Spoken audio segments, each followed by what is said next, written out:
Assalamualaikum warahmatullahi wabarakatuh. Perkenalkan kami dari kelompok 2 Etika Bisnis, yang mana kami beranggotakan 3 orang.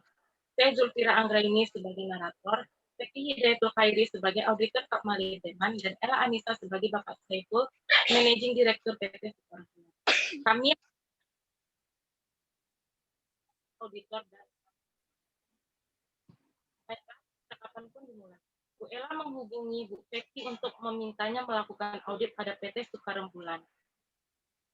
Selamat siang Ibu Peki, saya Ella Anissa, Managing Director dari PT Sukarembulan. Saya sudah bikin janji dengan Ibu perihal menggunakan jasa kami untuk mengaudit laporan keuangan PT Sukarembulan.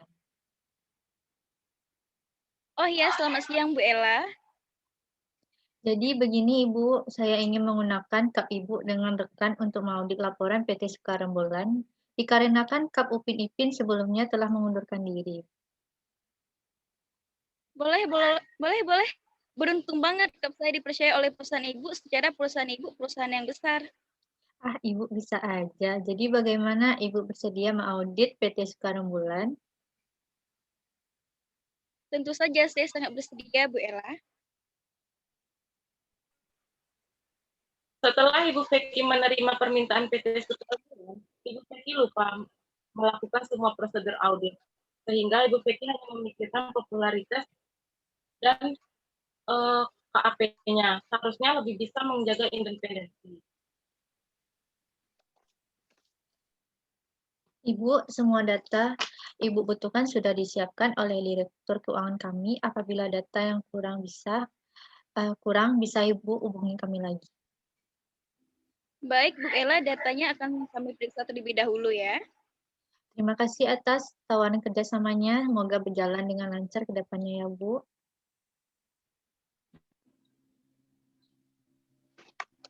Beberapa bulan kemudian, Ibu Zeki telah menelaah dan mencari bukti-bukti terkait laporan PT Sukarembulan dan tidak adanya permasalahan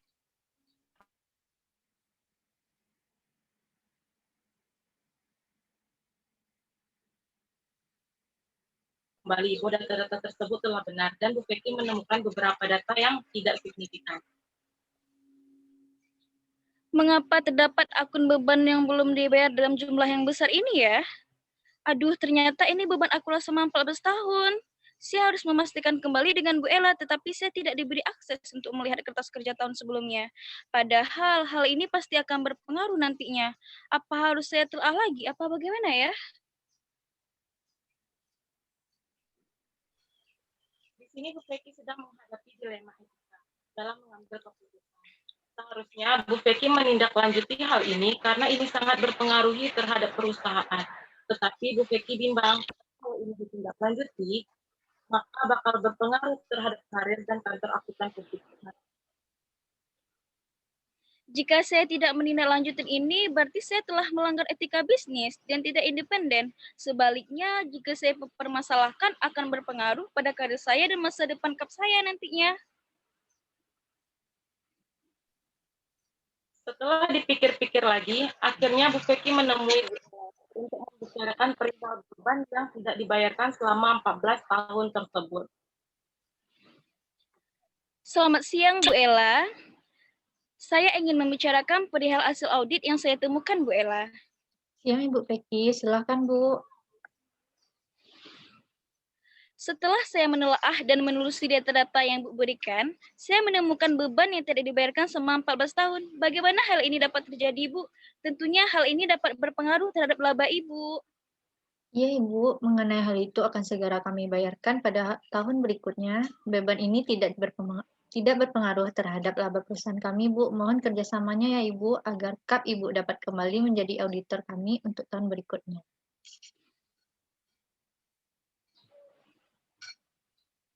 Baiklah, jika begitu akan segera kami atasi. Terima kasih telah mempercayai Kap kami dalam mengaudit perusahaan Ibu. Kami akan memberikan hasil yang terbaik.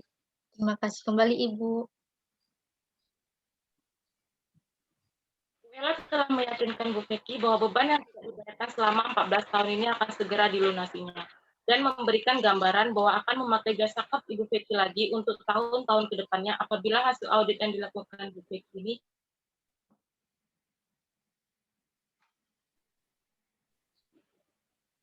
Sepertinya saya harus profesional dalam pekerjaan saya, karena saya harus mematuhi kode etik yang ada. Kode etik yang ada karena hasil audit yang saya keluarkan dapat berpengaruh terhadap keputusan yang diambil oleh orang banyak. Bu Feki menghadapi dilema etika dalam mengambil keputusan. Akhirnya, Bu Feki memutuskan untuk tidak melanggar kode etik dan etika yang berlaku. Bu Feki sebagai seorang auditor harus independen serta objektivitas. Keesokan harinya, Bu Feki kembali menemui Bu Ella untuk mendiskusikan perihal beban tersebut. Karena Bu Feki terhadap objektivitas dan independensinya sebagai seorang auditor.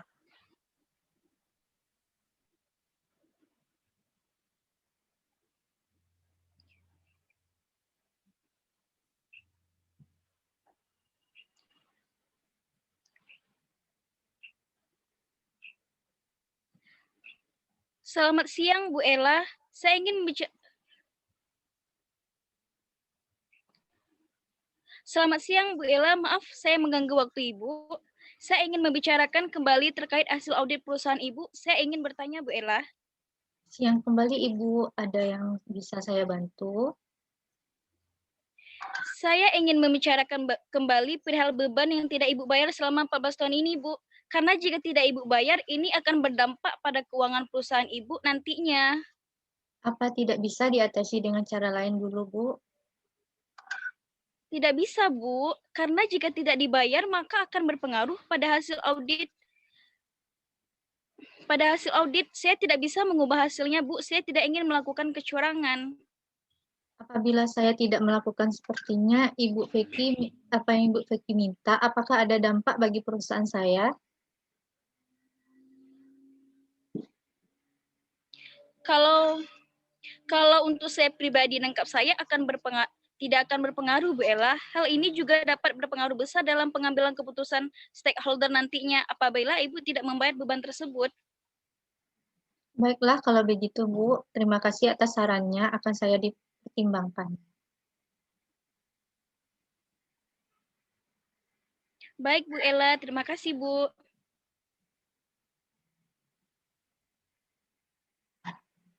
Setelah melalui